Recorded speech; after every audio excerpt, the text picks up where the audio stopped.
6 starts with breaking news. That breaking news this morning, 2 people are recovering in the hospital from potentially life-threatening injuries after this late-night crash. Authorities were called here to the area of 50th and Pratt just after 11 last night. As you can see from the video, a car crashed pretty hard right into that tree. Right now, it's unclear what led up to the crash. Of course, we'll pass along any new details as soon as we get them. Well, good morning, everybody. Thank you so much for joining us here on First Alert 6 streaming this morning. I'm Cerise Cole. And I'm Meredith Hartley, joined by Senior Chief Meteorologist Rusty Lord. All right, he's doing double duty today. Yep. A First Alert first to a very hot and humid forecast as we get this new week started. Yeah, it's just kind of swampy out there already right now, and we're going to add some heat to this. The next 48 hours, the numbers are just going to go up in a big way. So let me show you what it looks like. It's kind of murky out across the area. You can kind of see the tops of the towers here downtown, but overall not widespread fog, but we're at 77, the dew point is 74. That is some swampy air. This is New Orleans type stuff we're dealing with right here, right along the Gulf. We got temperatures that are in the 70s right now over much of the area, and that humidity and the warm temperatures will really heat up here as we go through the course of the day. Watching a little bit of fog, nothing atrocious right now, but we do have some low visibilities out there, mostly just with that moisture hanging in the air and the muggy meter way up here in the steamy range. You're going to notice that all day long. Models keep hinting at something dipping a little bit here by this evening, but it might be a small improvement due to a thunderstorm rolling through. That would be about it. So any of the low clouds will gradually lift north. 70s will warm all morning long into the 80s by lunch. And then by 3-4 o'clock, you can see how these pockets of puffy clouds here. I think we could get some isolated thunderstorms from these south of I-80. This model suggests they drift to the southeast pretty quick. Wouldn't be surprised if there's a few more that get going back here southwest of Lincoln. Again, something to watch. We have a lot of heat and humidity, and that's just fuel for any thunderstorm that can get going. I worry these will develop and then just kind of randomly meander around, just given the way the winds are in the upper levels of the atmosphere. So heads up to these later on. There could be another batch that drifts in overnight as well. Atmosphere is just kind of a mess with a lot of heat to build, and then tough to figure out what to do with it when storms happen. We start off Tuesday with a few of those moving through as well. So here's what it looks like after about 2 to 3 o'clock.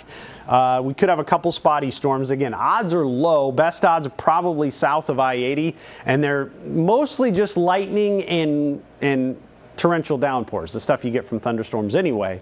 But an isolated strong wind gust up near 60 miles per hour can be ruled out. And that's the main severe threat, I think, from anything that can get going today, as the storms will be moving much and they may kind of collapse and kick out some wind. And then all the focus turns to these First Alert 6 weather days for Tuesday and Wednesday. We made them that yesterday. Bo and I were chatting a little bit. So it looks like heat's going to be the big story. And the worst of it's probably lining up Tuesday, Wednesday. Oh, okay. After Tuesday and Wednesday, though, he's going to stick around. Do we know how long we're going to be dealing with these? Yeah. I think we're going to be dealing with 90-plus afternoons for the rest of the month. It's just a matter of how high we go into the 90s. So we've been really spoiled for July. It's been a month since we've had anything near 100 degrees. As a matter of fact, the last time was June 22nd, I believe, when we got to 98 degrees. Since then, the hottest temperature has been 92. So it's been a pretty mild month-long stretch here, and now we're going to get the worst of this round with the hottest temps we've seen in a little bit. Each afternoon, both of these days could feel like 100 to 110 all afternoon long, and you can see where it goes. This is the Tuesday heat index forecast. We get up near 100 by lunch, stay there all the way at least through 7, maybe even towards 8 or 9 o'clock. And again, each day, today we get into the low triple digits for a few hours. We could go to about 110 each afternoon, Tuesday and Wednesday, and then cool off slightly Thursday and Friday. That's some good news with our back to school drive that we have going on. There are some small chances of storms here over the next several days through about Thursday. So with that, there could be some isolated downpours, but you just notice not widespread rain. So now I think we're going to start to get the dry part of July. We've been a pretty soggy start to the month so far. We're 1.5 inches above average for rainfall. Really minimal amounts of precipitation. Widespread thunderstorms just aren't expected at anything through Thursday, but it's something to watch as we get into the weekend as well. You'll notice Sunday and Monday, a couple of days sneaking back up there a little bit as well, up into the mid-90s for highs. So could have another couple first alert days lurking there off towards the end of that 10-day forecast as well. So like I said, that's the rest of July for you right there. All right, Rusty. Let's get an update on traffic now. How are the roads moving this morning? So far, so good. There's been a couple unexplained little slowdowns. So let's show you what I'm looking at on the map here. This is a look at the JFK northbound. I'm not quite sure what's happening here, but you got some slowdowns northbound on the JFK as you approach the interchange with 480. Again, I haven't seen anything official. This is a look at that westbound I-80 due to construction as you approach Giles. Westbound's the worst. Eastbound's starting to slow down a little bit. Also, there was a report earlier, didn't have a chance to add some text to this, but 90th and Maple report that the lights are out and they're flashing red in all directions, so you're likely going to run into some slowdowns in that intersection, treated as a four-way stop. And then there's those slowdowns northbound I was showing you on that camera view there, northbound on the JFK as you approach I-80. Again, haven't seen any detailed explanation exactly what's happening, but heads up to that one. That's going to be a bit of a slowdown here as you head northbound. So that's what we're watching here in the short term. A lot of it's just your usual construction spots. You got that stretch on Farnham you want to avoid here for the rest of the month as well. Keep that in mind. If you're going eastbound, don't take Farnham at Happy Hollow, stay on Dodge. And otherwise, you'll be stuck in some traffic. That's good advice. All right, Russ, thank you. All right, new this morning, Omaha police are investigating a shooting that happened over the weekend. Officers were called to 44th at Ellison just after 10:15 Saturday night. A 41-year-old man was taken to the hospital. Now, fortunately, his injuries are not considered to be life-threatening. No word yet on any arrests thus far. Anybody, though, with any information is urged to contact Crime Stoppers. That's the new details on what led up to a fire that engulfed a semi on an I-80 exit ramp in Omaha. Now, OPD says they were called to the I-80 westbound to I-480 northbound ramp for an injury crash. We're told a Toyota hit some debris in the road, then moved to the median. Well, a tractor trailer also hit that same debris, lost control, then hit the Toyota. The semi then hit a guardrail and caught fire. You can see the flames just barely over that highway there. Investigators say the driver of the Toyota was taken to the hospital with serious injuries. 3 adults inside that car were also hospitalized. The semi driver was not hurt. Happening today, the Omaha Streetcar Authority will hold its monthly meeting for the Omaha Streetcar Project. This comes after Mayor John Ewing gave a new estimated cost of $421 million for the streetcar earlier this month. Now, that meeting is set to be held at 1:30 this afternoon at the Omaha Douglas Civic Center. Happening tonight, residents of Nebraska's 2nd Congressional District have the chance to speak with their representative. That's right. Don Bacon is hosting a tele-town hall. It starts at 6:30. If you want to take part, you can call that number right there on your screen, or you can register on Bacon's congressional website. This is Bacon's 2nd tele-town hall of the year. Still ahead, the latest on the 13th annual Nebraska football road race. That plus another check of the forecast when we come back.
All right, welcome back. Time now 7:13 as things get started on a Monday morning. Taking a live look outside, a wide shot overlooking Epley Airfield this morning. It's going to be a hot and a humid forecast of what was going to be.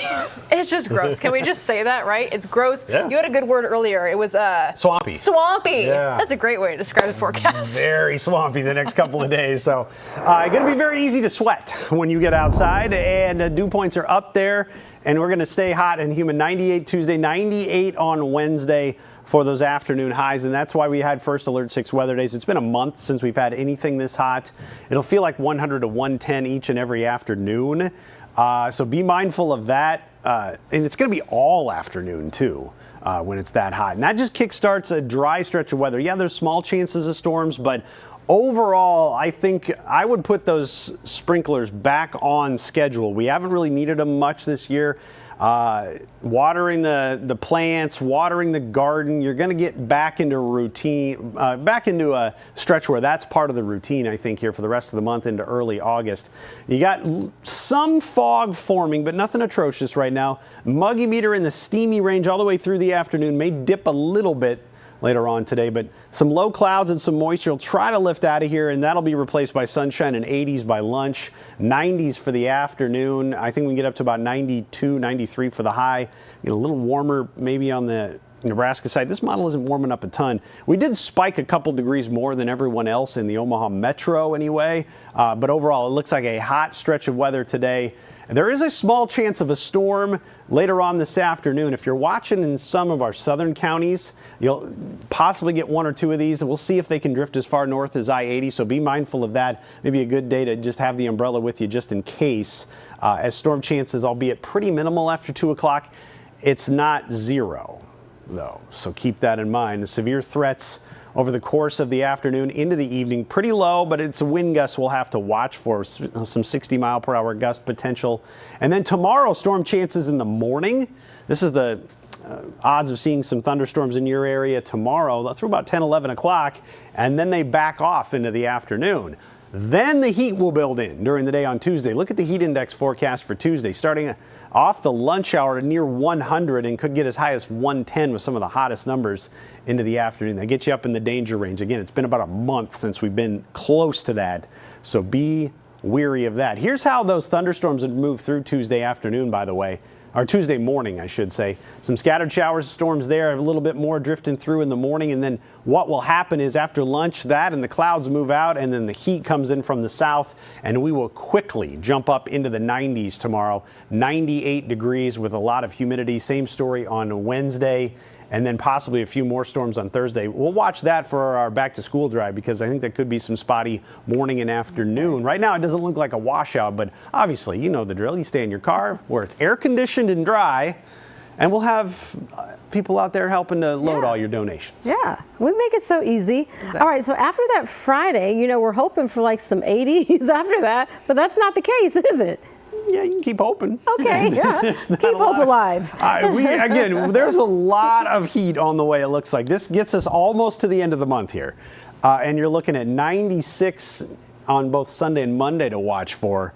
It could be a couple more first alert days lurking right there. So the air conditioners are going to get a workout. You look even longer range. Now, average high for perspective is 88 degrees here for the rest of the month into early August. And odds lean heavily that a good chunk of the country is going to be warmer than that, and especially us. So that's a lot of 90s right there. Just a matter of every day how far into the 90s we're going to go. So not just us, it's like everybody. Yeah, we're going to share. Make sure we're all getting in on it. I know. Sharing is caring. Exactly. All right. Rusty, thank you. Well, happening today, a local nonprofit's newest edition officially opens. The Child Saving Institute is set to double in size. The addition includes a new entrance, 16 new classrooms, a new indoor space, and a half-court gym. On top of all that, the addition also includes a brand new youth shelter to help kids escape from dangerous situations and give them a place to stay. The total project costs about $46 million. Construction for the project is now in the final phase. Well, emotions run high at what is now the 13th annual Nebraska football road race. It was the first without Jack Hoffman, though, to see it. The event not only brings the football team closer to the fans, but also benefits pediatric brain cancer research. It's a nod to the Team Jack Foundation. The mission continues in Hoffman's honor as the partnership with Nebraska Athletics remains, and for the current players, moments like this stand out. Sometimes we've got to cheer for the team in our backyard the way they cheer for us. So this is just an opportunity for us to be able to come out here and cheer for our team in our backyard. They may look at us as the tough guys, but in reality, they're the tough ones. We're just out here playing football. You know, I just told them that we admire their strength and courage, that they wake up every day and fight. I love his response there. Yeah. I know, me too. The first male finisher in the 5K was Omaha native Aiden Gehring, who lost his sister Emma to brain cancer in 2020. Crossing that finish line, feeling that almost runner's high, feeling that I did something impressive. I do it every race to make my sister proud, all of them. Keep fighting through it just like my sister fought through cancer. And you are making her proud. Aiden's going into his sophomore year at Papio South. He says it was a special day for the family to celebrate Emma's legacy. Yeah. Well, still ahead this morning, how much you shell out for your favorite movie prop? How much would you, I wonder? I don't know, maybe not that much, but we'll find out more when we come back.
Welcome back, everybody. Lady Luck was certainly shining down on one Massachusetts man. He stopped by a store and bought a multi-draw ticket for the Powerball. Now, he thought something was wrong with the tickets, so he bought a second one at a different store. It turns out both tickets matched 5 of the winning numbers, but not the Powerball. Still, though, each ticket was $1 million. Each ticket, he got two. Two tickets with the same numbers, and they won. And he won. Oh my God. Both of them. That is amazing. I mean, that's just like balls in your court at that point. I would say go out and buy a lottery ticket, but you already did. I know. Well, the iconic sled from Orson Welles' classic film Citizen Kane has sold for a record amount at an auction. Yeah, the Pine Sled, famously known as Rosebud, sold at Heritage Auctions for $14.75 million. Wow. There it is there. That makes it the second most valuable piece of movie memorabilia ever sold, behind the ruby slippers from The Wizard of Oz. That makes sense, right? Yeah. That was $32.5 million just last year. The prop has belonged to Gremlins director Joe Dante since 1984, when he just stumbled upon it in a studio lot. Dante called the record sale a testament to the enduring power of storytelling. I would say so. Just hanging out in like some storage unit or something. Well, and that's the big thing, is that sometimes, I think I mentioned this before, that old movies, they didn't keep a lot of their sets, especially like a lot of the Wizard of Oz stuff. A lot of the costumes and the props were just thrown away and trashed because they didn't think it was something that people would ever care about someday. Yeah. So it's cool to have pieces like that that's still around. Maybe our set someday. Maybe. Years from now. Somebody would want You this never couch. know. I don't know about that. Okay. All right, everybody. Thank you so much for joining us. We're going to get ready for our update in the Today Show. You can watch it here on streaming or over the air. All right, have a great start to your Monday.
Live from WOWT, First Alert 6 starts now. Good Monday morning, everybody. It is 7:26. I'm Cerise Cole. And I'm Erin Hartley. Let's get an update on the roads this morning with the senior chief, Rusty Lord. Yeah, keeping an eye on a couple of spots here because what we've seen here, well, they moved this on me, but that means the crash has cleared. There was one on northbound JFK, just a little past F Street.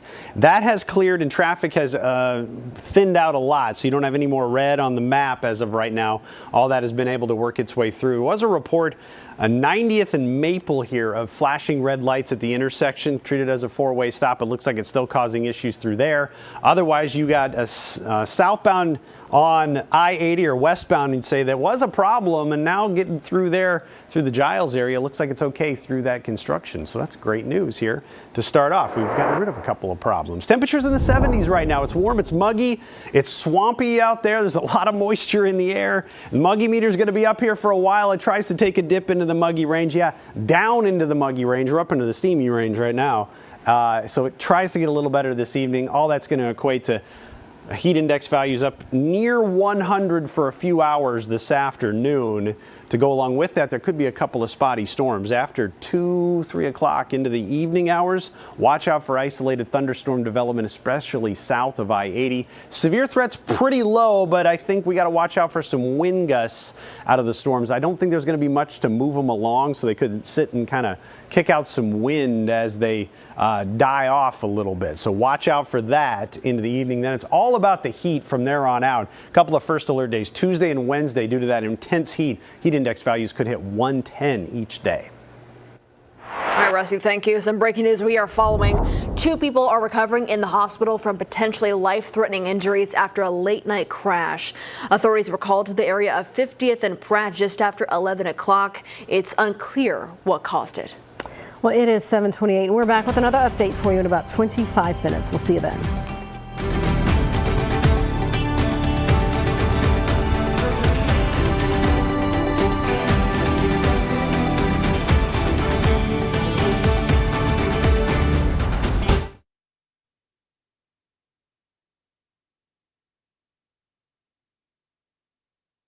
Does 7 do a 4 o'clock whole hour long newscast right now? So they're lopping off. They're getting rid of a newscast to put Jeopardy in. Yeah. So basically, they were talking about the whole struggle is if, you know, the people who hate Jeopardy will come on over to us at 4:30. So they're trying to make the 4:30.